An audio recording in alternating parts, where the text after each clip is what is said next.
ginagawa mo dito? Gusto ka lang ibigay ito.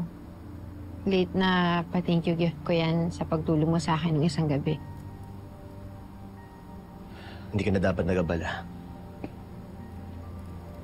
Oh, bakit parang aburido ka? Walaan ko. Inis ka pa rin kay Gina, no? Nagsasabi mo. Kasi kaninang breakfast, hindi kayo nagpapansinan.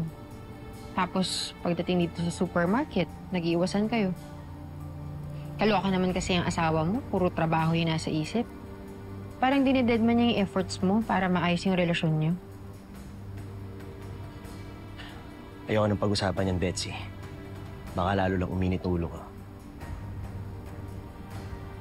Alam mo, may naisip akong paraan para lumamig yung ulo mo.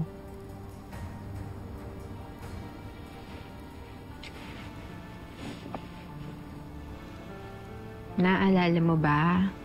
Nung tayo pa? Pag bad trip ka, minamasahe kita. Kasi ito lang yung nagpapakalma sa'yo.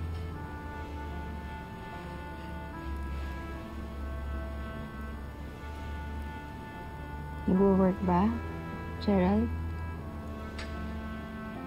Oo, Betsy. Hindi ka pa rin nagbabago. May mga bagay talaga na hindi nagbabago. Kahit ilang taon na yung dumaan, kahit anong mangyari, hindi mawawala. Hindi magbabago.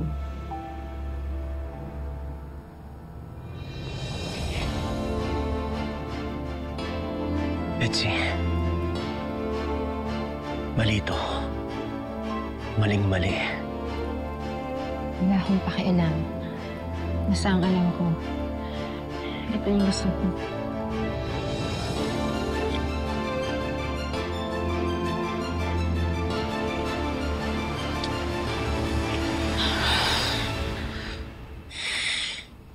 Malaking pagkakamali ito. Ayoko sirain ang pamilya ko. Ayoko rin naman sirain yung relasyon ko kay Robert. Nung OA mo naman, kiss lang naman yun. Kahit pa.